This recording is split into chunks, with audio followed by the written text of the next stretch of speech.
converso agora aqui no Bom Dia com o professor Hertz Dias, candidato a vice-presidente da República pelo PSTU, tendo como candidata a presidente Vera Lúcia. O professor Hertz Dias tem 47 anos, é militante do Movimento Negro, integrante do grupo Gíria Vermelha, que compõe inclusive canções de protesto. Professor, um ótimo dia. Opa, bom dia, Adalberto, bom dia, ouvintes da Difusora. Nós já recebemos aqui, no próprio Bom Dia, a candidata Vera Lúcia à presidência da República, e ela falava sobre a estratégia do partido, de não concordar com esse sistema, né? Entender, inclusive, que é equivocado esse modelo, mas que essa é uma oportunidade de falar aos trabalhadores, falar à população brasileira exatamente sobre isso, né? Fazer um contradiscurso, digamos assim. Só acho que as pessoas têm entendido essa mensagem? Qual é a principal dificuldade que tem hoje o partido, além do tempo de TV, para levar essa mensagem? Então, o principal é isso. Na verdade, o STE, o Supremo Tribunal Eleitoral, está coroando os partidos mais corruptos do país. Ou seja, o PSTU, que é um partido que não está envolvido em casos de corrupção, por exemplo, vai ter 3 segundos. Você sabe que comercial de TV não pode ter menos de 14 segundos. Como é que a gente vai explicar o nosso programa em 3 segundos? Enquanto os partidos corruptos, justamente aqueles que estão mais envolvidos em casos de corrupção, são os que terão mais tempo. Ou seja, não dá para fazer como o Bonner fala, por exemplo, que o eleitor tem que saber votar, tem que saber em quem votar, se não conhece quais são todos os candidatos. Nos debates nacionais, da maioria tem 13 candidatos, aparecem apenas 8. Tem entrevista que aparece apenas 4 candidatos. Então é um jogo de cartas marcadas que, inclusive, a maioria desses candidatos são financiados pelas empresas que estão envolvidas em casos de corrupção. Além desse tempo de TV, quer dizer, para além dessa questão do tempo, o partido tem espaços em entrevistas, enfim, outros espaços a ocupar, como o senhor fala, o senhor considera injusto esse espaço, mas há outros espaços para levar essa mensagem também. Por que o trabalhador, no entendimento de vocês, não conseguiu entender ainda a mensagem do partido? Ou isso é equivocado? Não, pelo contrário. A receptividade em relação ao manifesto que a gente está apresentando, que é um chamado à rebelião, que a gente está dizendo o seguinte: as eleições não resolvem o problema da nossa classe. Senão já teria resolvido. Os trabalhadores votam de 2 em 2 anos. Então isso está tendo uma receptividade muito grande. Porque diferente das outras organizações, dos outros partidos, dos outros candidatos, nós estamos colocando propostas para mudar estruturalmente esse país. Por exemplo, você tem de uma ponta da nossa classe 66 milhões de pessoas que estão ou desempregadas ou subempregadas. Isso no total de 100 milhões de pessoas. 66 milhões. Como é que você vai resolver isso? Se na outra ponta tem 100 empresas que controlam metade da riqueza desse país. Todos os candidatos que estão dizendo que vão resolver o problema do desemprego nesse país sem expropriar essas 100 empresas, estão mentindo. Ou são um santo milagreiro ou são Pinóquio, um dos dois. E são Pinóquio, porque não tem santo. A não ser o Alckmin, que na lista da Odebrecht aparece como santo, é o santo do Pauco. Como é que nós vamos resolver o problema da saúde, da educação, da moradia, transporte coletivo, sem suspender o pagamento da dívida pública nesse país, que consome 40% do orçamento? De cada R$100 que você paga de impostos, 40 vai para meia dúzia, 6 bancos. É impossível.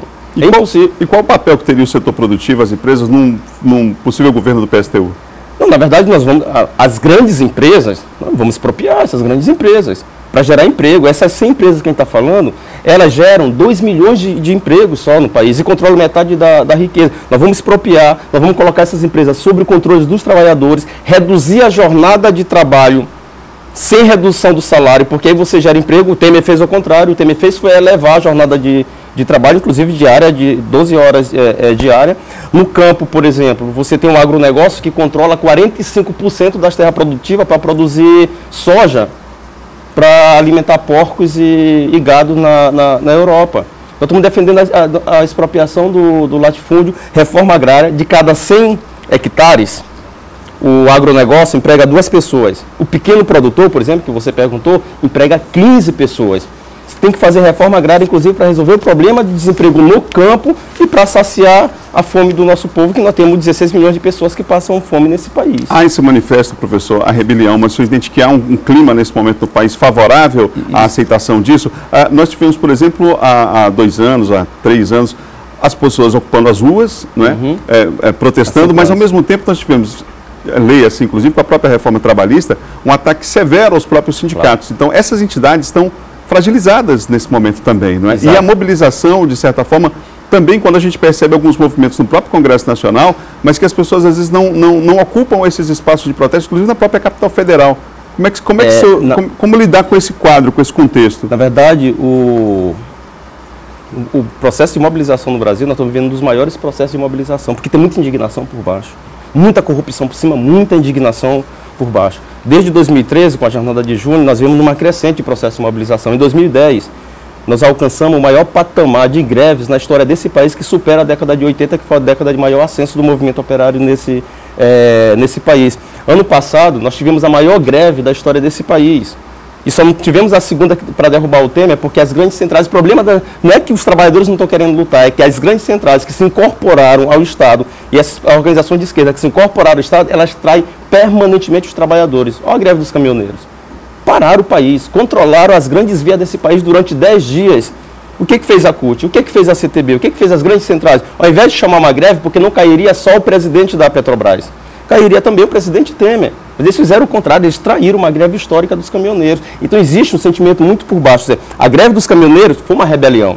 No período da escravidão, que nosso povo foi escravizado durante 350 anos, os negros resgatavam a sua humanidade, que era esvaziada pela escravidão, se rebelando contra a escravidão, inclusive construindo os quilombos. A gente está dizendo que para a classe trabalhadora resgatar a sua humanidade, ele precisa se rebelar contra esse estado de coisas que está aí. Nós precisamos superar a sociedade capitalista. Foi a sociedade que escravizou os negros, que eliminou os indígenas, que promoveu 2 guerras mundiais, ditaduras militares. Não temos mais nenhuma experiência para fazer com esse modelo de sociedade. Nós precisamos construir uma sociedade em que as coisas tenham a sua função e não se transformem em mercadoria. A cadeira sirva para sentar. Mas no capitalismo, a primeira função da cadeira é se transformar em mercadoria. O alimento é se transformar em mercadoria. A casa é se transformar em mercadoria. Então nós queremos desmercantilizar os produtos que a nossa classe produz. Se nós produzimos a riqueza, por que nós não podemos controlar a riqueza que nós produzimos? Quem foi que disse que você precisa de secretário de educação para controlar a educação e não a comunidade escolar? Então é isso que nós estamos defendendo nesse período. Professor, obrigado pela entrevista aqui no Bom Dia Maranhão. Obrigado.